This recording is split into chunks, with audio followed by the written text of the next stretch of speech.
Welcome back to Let's Play Plants vs. Zombies. I'm Nye. I'm Mako. I'm actually going to say my name for once. I'm Trance.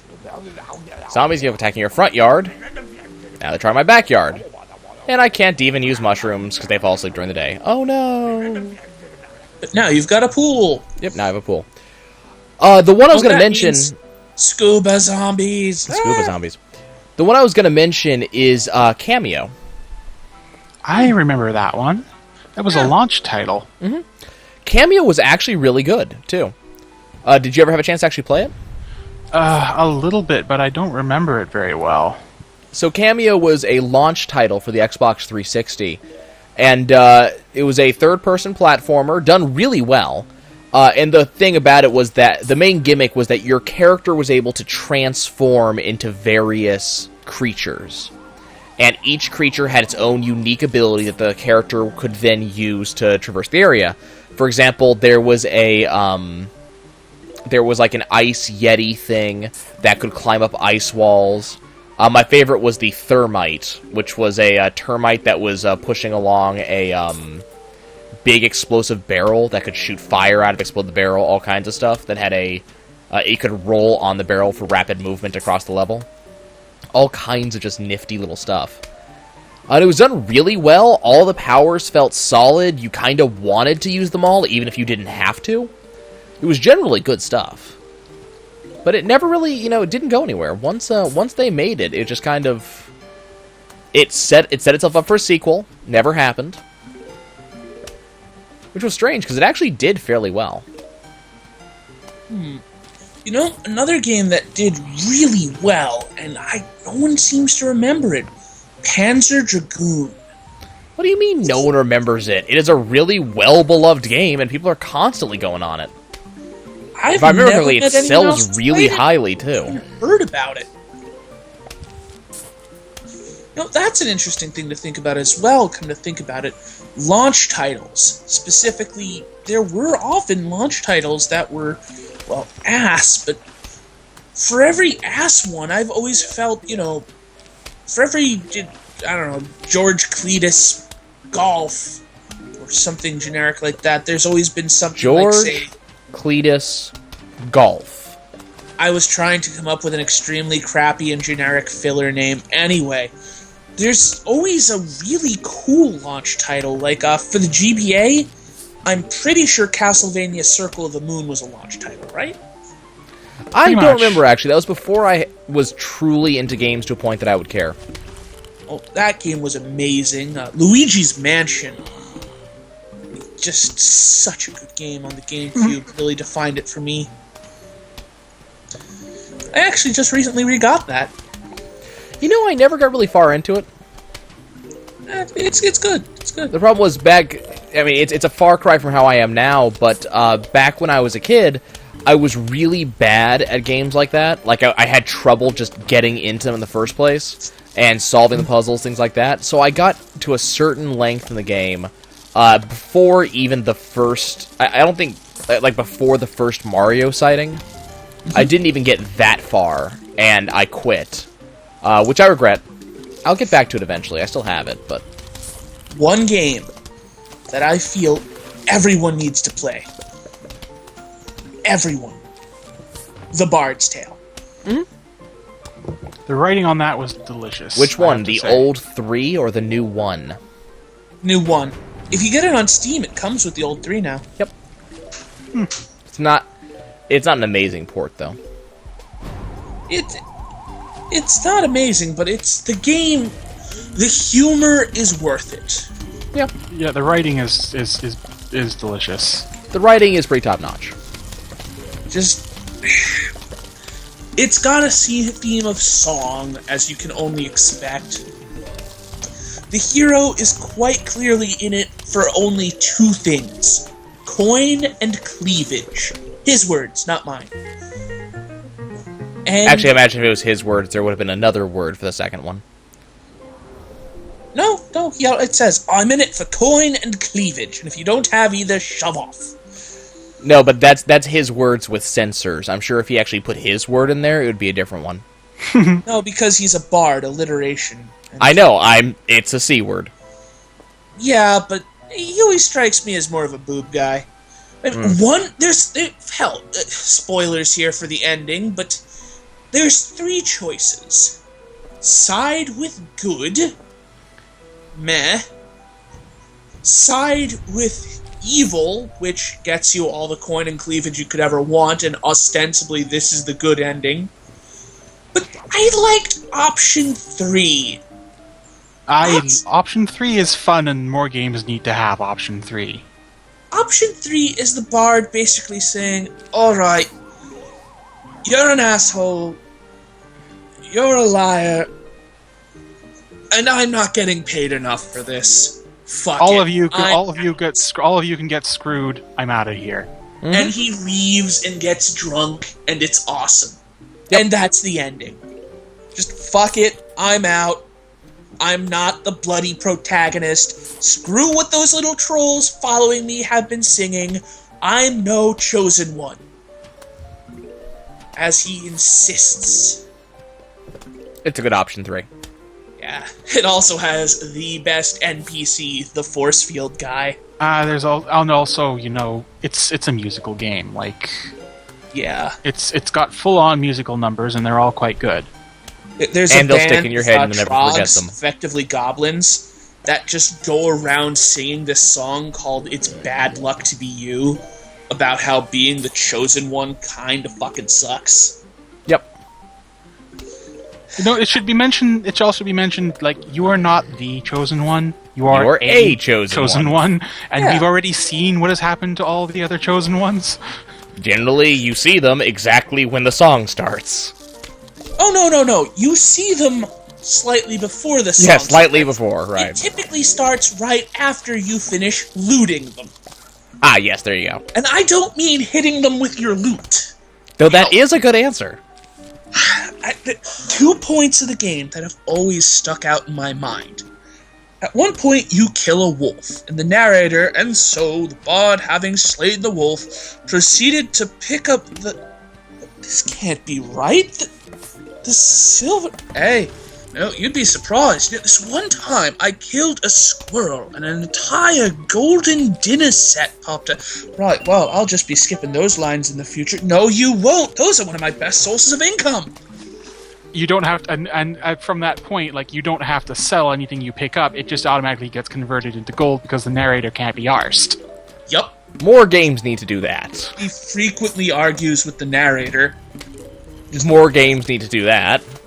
At one point, you end up joining a band as they're singing a very popular song, and it turns out it's about you.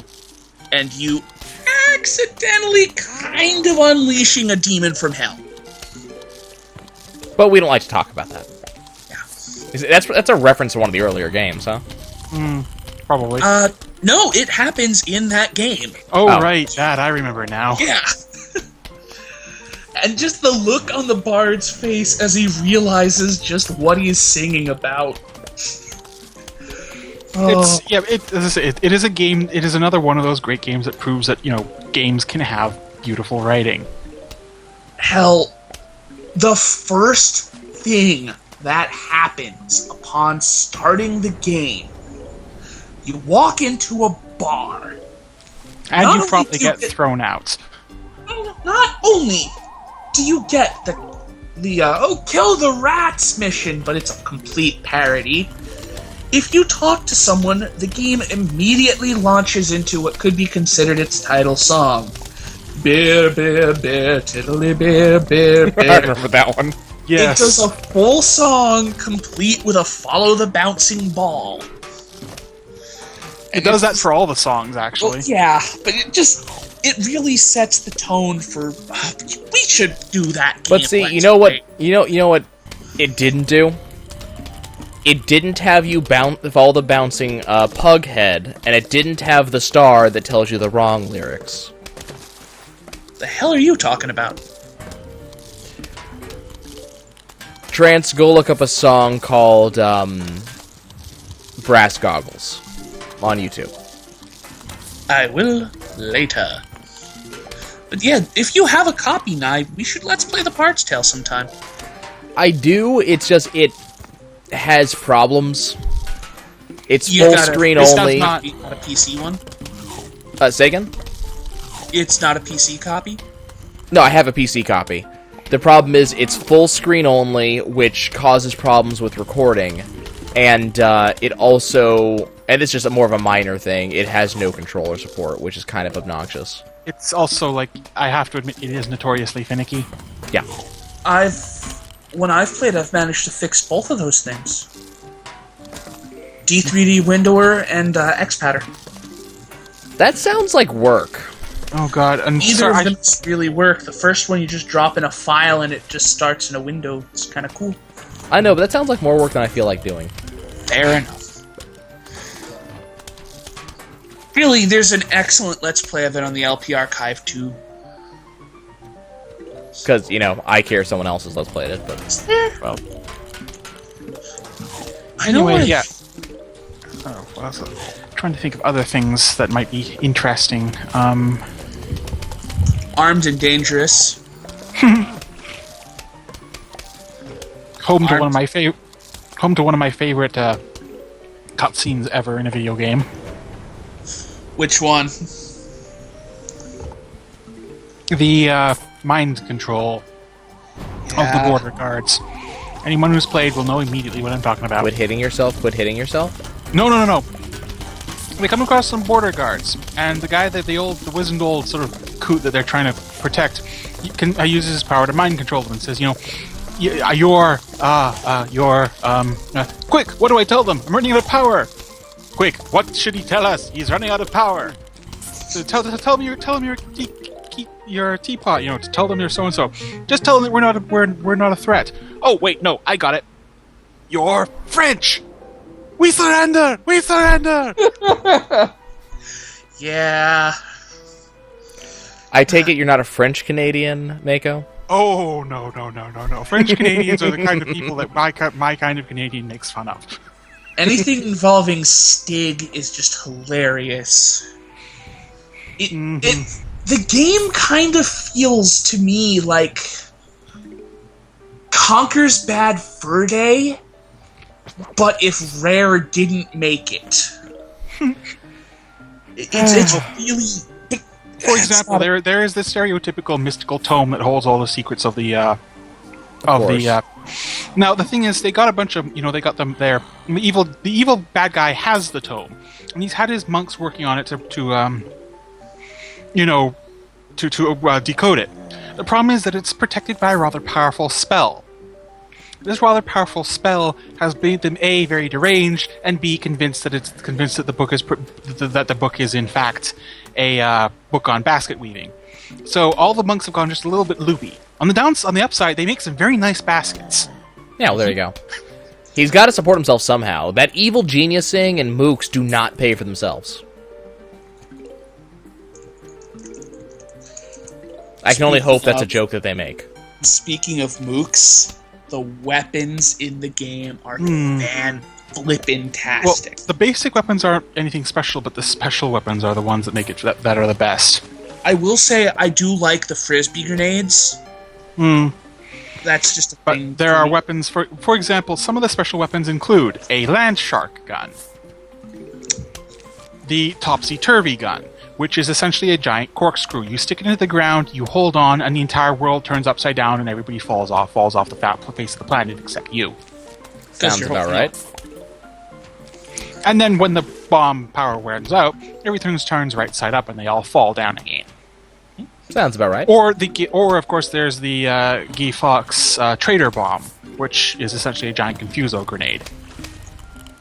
The land shark gun. You shoot a shark. It swims through the land, then sharks people.